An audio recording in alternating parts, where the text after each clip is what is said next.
आप यहाँ देख सकते हो लेसन का नाम भी यहाँ दिया गया है और राइटर का नाम भी आपने पहले ही आपको बता दिया है कि राइटर का नेम क्या है और लेसन का नेम क्या है।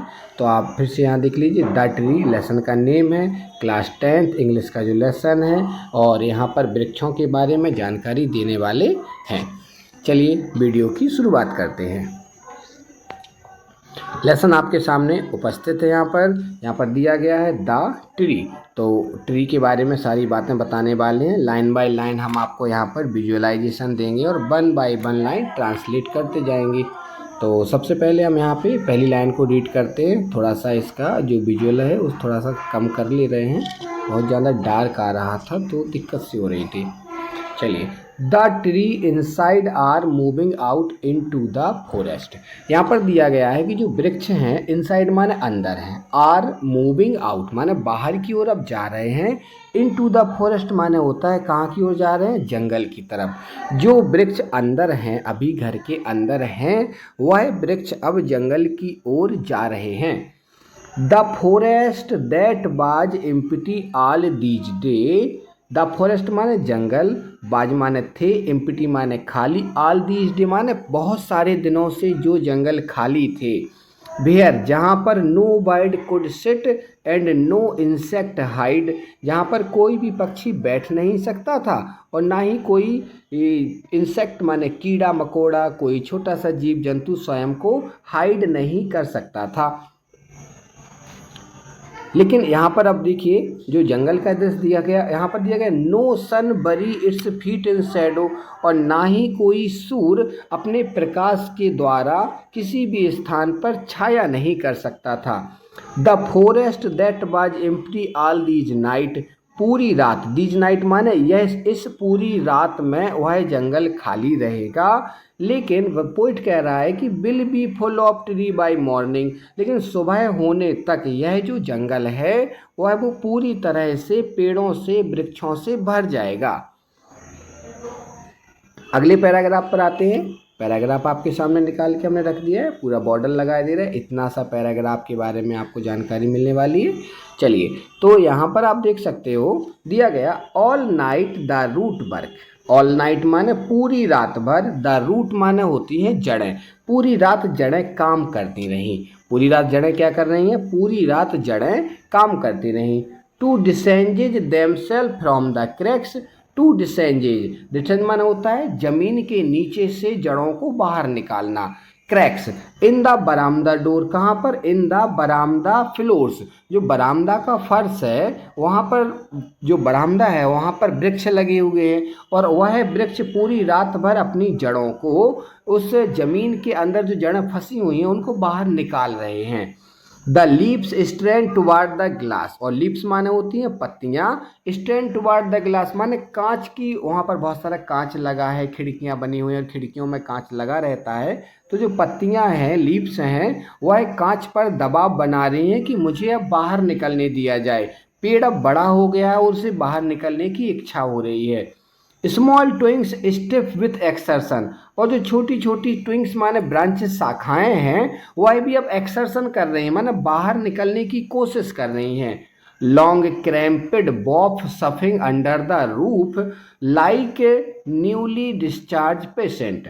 तो long cramped bough soughing under the roof यानी कि जो छत है, छत के नीचे लंबी लंबी जो शाखाएं हैं वृक्ष की वह मुड़ी हुई सी हैं। जैसा कि आप लोगों ने देखा होगा कुछ घरों के अंदर जैसे कोई पेड़ होता है, वह पेड़ बढ़ता जा रहा है लेकिन पेड़ को बढ़ने के लिए खुले आसमान की ज़रूरत होती है, पर वहाँ पर तो छत आ गई है तो छत के नीचे ही पेड़ ऐसा राउंड करने लगता है, कहते हैं गुड़ी मुड़ी हो जाता है, यानी कि राउंड करता रहता, पर वो छत को तोड़कर बाहर नहीं निकल पाता है।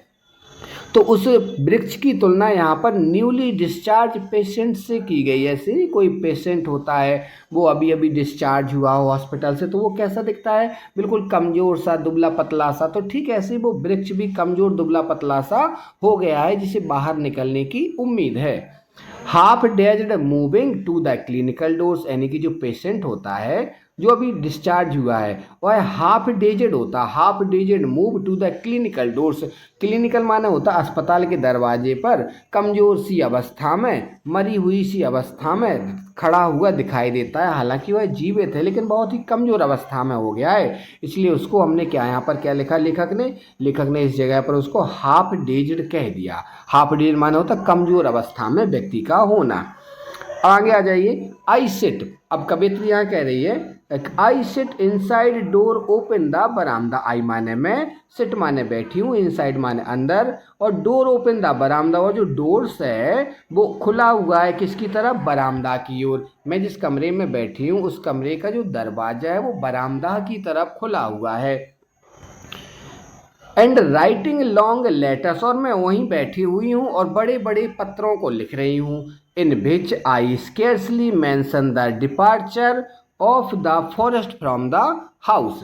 यहाँ पे दिया गया in which writing long letter, जो कवियत्री है वो बड़े बड़े पत्रों को लिख रही है कमरे में बैठकर, लेकिन वो वहाँ पर एक बात और कह रही है कि I scarcely mention the departure of the forest from the house. I माने मैं, स्केर्सली माने होता है शायद ही, मेंशन माने होता है उन बातों को जोड़ पा रही हूँ, of the forest from the house, कि घर में बैठकर जो मैं जंगल के बारे में निबंध लिख रही हूँ या कोई लेटर्स टाइप कर रही हूँ उसमें जंगल के बारे में मैं शायद ही बहुत अच्छे से वर्णन कर पा रही हूँ। क्योंकि आप भी जानते हो कि जैसे आप किसी जगह पर खड़े हो और वहाँ पर खड़े होकर आपसे पूछा जाए इस जगह पर क्या क्या देखने को मिल रहा है और आप ये सब लिख दीजिए कागज़ पर, तो आप आसानी से उस चीज़ों को कागज़ पर लिख देंगे कि मैंने फला फला चीज़ों को देखा है। लेकिन अगर आप उस जगह पर हो ना और फिर आपसे कहा जाए कि इस जगह के बारे में आप एक पूरा पत्र लिखिए, तो आपको कहीं ना कहीं दिक्कत होगी, आप सही से नहीं लिख पाओगे। तो ठीक ऐसी ही अवस्था यहाँ पर कवियत्री की है। कवियत्री जंगल में नहीं है, कवियत्री अपने रूम में बैठी हुई है और जंगल के बारे में वो बड़े बड़े पत्रों को लिख रही है। आगे देखिए, द नाइट इज फ्रेश। देखिए नाइट कैसी है, इज माने है, फ्रेश माने तरोताजा। अच्छा, जो रात है वो बहुत खुली हुई है। The whole moon science, the whole माने पूरा, मून माने चांद, साइन माने चमक रहा है। In the sky till open, और आसमान कैसा है, स्काई स्टिल ओपन, आसमान खुला हुआ है, चांद चमक रहा है, रात बिल्कुल साफ है। The smell of leaves and lichen, smell माने होता है खुशबू, लीव्स माने होता पत्तियों की, द लाइचिन माने, लाइचिन एक ऐसा बर्ड है जो काई, देखी अपन लोगों ने देखा होगा जहाँ पर बहुत सारा पानी भरा रहता है तो वहाँ पर हरी हरी कई लग जाती है। अपने गाँव में तालाबों में अपन लोगों ने नॉर्मली देखा है कि काई जैसा रहता है, तो वो काई है, उसी को लाइचिन बर्ड बोला गया। तो लीव्स ऑफ लाइचिन माने कई की जो लीव्स होती हैं, पत्तियाँ होती हैं, हरी हरी जो पत्तियाँ होती हैं, उन पत्तियों की खुशबू उसे आ रही है। और वो खुशबू कैसे आ रही है उसको, वो देखिए, still reach like a voice into the room, मेरे कमरे के अंदर जैसे किसी की आवाज़ जाती है, ऐसे ही जो फूल की खुशबू है, उस लाइचिन के पत्तियों की खुशबू है, वो कमरे के अंदर आ रही है। आगे बढ़ जाते हैं, पैराग्राफ को थोड़ा और आगे मूव करते हैं। माई हेड, अब यहाँ पे देखिए कवियत्री कुछ और संदेश देती है। My head is full of whisper, मेरा हेड माने सर, मेरा सर, इज माने है, फुल माने भर गया है, ऑफ विस्पर माने होता है फुसफुसाहट से, सनसनाहट से। विस्पर का अर्थ होता है वास्तविकता में, जैसे कोई दो बच्चे आपस में धीरे धीरे बात कर रहे हैं तो दे आर विस्परिंग, वे आपस में धीरे धीरे बात कर रहे हैं। बट यहाँ पर क्या है, my head is full of whisper, मेरा जो सर है वो सरसराहट से भरा हुआ है। विच टुमारो विल बी साइलेंट, जो कि टुमारो माने आने वाले कल में शांत हो जाएगा। तो इस बहुत सारा आवाज़ आ रही होगी, वृक्ष अपनी जड़ों को जमीन के नीचे से खींच रहे थे, तो लेखिका बताती है कि उन जड़ों के बाहर निकलने से विशेष प्रकार की आवाज़ें आ रही हैं, हवाओं के चलने से पेड़ों की सरसराहट आ रही है, और इस वजह से उसका पूरा सर में आवाज़ें ही आवाज़ें भर गई हैं जो कि कल तक शांत हो जाएंगी।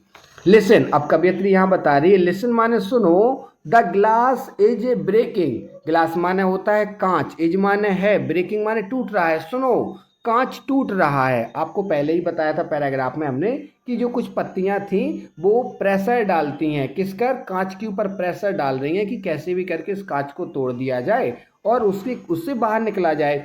तो यहाँ पर उसके प्रेशर से शायद कांच टूट गया था, तो उसमें कवियत्री कहती है द ग्लास इज ब्रेकिंग, कि कांच टूट रहा है।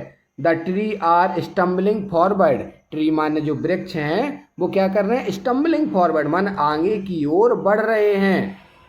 इनटू द नाइट माने रात्रि में ही, जो वृक्ष हैं वो आगे की ओर रात्रि में ही बढ़े जा रहे हैं। एंड विंड, जो विंड है यहाँ पे हवा के बारे में बताया गया। विंड रस द मीट देम, हवा उनसे मिलने के लिए आगे की ओर भागी जा रही है।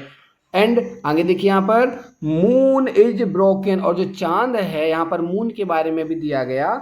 The moon is broken like a mirror, चांद बिल्कुल शीशे की तरह टूट गया है। Its piece flash now in the crown, इसके जो पीस है, पीस माने टुकड़े, फ्लैश माने चमक रहे हैं, नाउ माने अब, यहाँ पर जो टुकड़े हैं वो ऐसे चमक रहे हैं। क्राउन माने होता है जैसे सर का ताज, क्राउन राजा को देखा, राजा लोग एक सर पर एक बड़ा सा ताज लगाए रहते थे, तो क्राउन माने होता है ताज ऑफ द टालेस्ट ऑक। तो लेखिका कह रही है कि जो अपने चांद है आपका, चांद के टुकड़े से दिख रहे हैं। तो the moon is broken like a mirror, moon टूट गया है मिरर के जैसा, कांच के समान। और इट्स पीस माने इसके जो टुकड़े हैं वो फ्लैश माने चमक रहे हैं। क्राउन ऑफ द टालेस्ट ऑक, जो बड़े से टालेस्ट ऑक, ऑक का एक वृक्ष होता है, एक बड़ा सा वृक्ष होता है जिसे ऑक ट्री बोलते हैं। ऑक के वृक्ष के ऊपर चांद दिख रहा है। तो लेखिका तुलना कर रही है कि वो जो चांद का टुकड़ा है वह उस ऑक के वृक्ष के ठीक ऊपर, सबसे ऊपर वाले हिस्से पर ऐसा दिख रहा है जैसे मानो कोई राजा ने एक ताज लगा रखा हो। तो आशा है कि आप लोगों को ये वीडियो अच्छा लगा होगा। एड्रियन रिच इस पोएम की जो कवयित्री हैं उनका नाम एड्रियन रिच है, और एड्रियन रिच एक कवयित्री होने के साथ साथ एक अच्छी समाज सुधारक भी थी। उन्होंने इस लेसन में एक ट्री का आधार बनाया, लेकिन वास्तव में उन्होंने भारतीय सभ्यता की और विश्व में होने वाली सभी सभ्यताओं को यह बताया है कि महिलाएं घर में कैद रखने वाली कोई वस्तु नहीं है, उन्हें भी बाहर निकलने का मौका दिया जाए। जैसा कि हमने आपको इस पिक्चर में दिखाया था, आपको हम फिर से वो पिक्चर निकाल के दिखा दे रहे हैं। आप इस पिक्चर में आसानी से देख सकते हो कि यहाँ पर कुछ महिलाएं बैठी हुई हो, देखो यहाँ पर आप बैठी हुई हैं, इस वृक्ष की तुलना भी की गई है यहाँ पे, और लिखा है हमें भी बाहर निकलने दो, इस दुनिया को बदलने दो। और यहाँ पर एक टैग लगाया गया है, उस टैग में लिखा है कि कब तक रखोगे चार दीवारी में, मर जाएंगे हम यूं ही लाचारी में। तो महिलाओं की जो स्थिति है उन्हें घर में अंदर रखा जाता है, घर से बाहर नहीं निकलने दिया जाता है, वो अपने जीवन को उस तरह से नहीं जी सकती हैं जैसे कि पुरुष समाज के लोग जीते हैं। तो उन्होंने इन्हीं सब बातों का आधार मानकर द ट्री लेसन को बनाया है। वीडियो अगर अच्छा लगे तो प्लीज़ इसको लाइक कर देना, शेयर कर देना, और मोस्टली उन बच्चों को शेयर ज़रूर करना जो ट्यूशन वगैरह नहीं पढ़ पाते हैं, अच्छे विद्यालयों में नहीं पढ़ पाते हैं।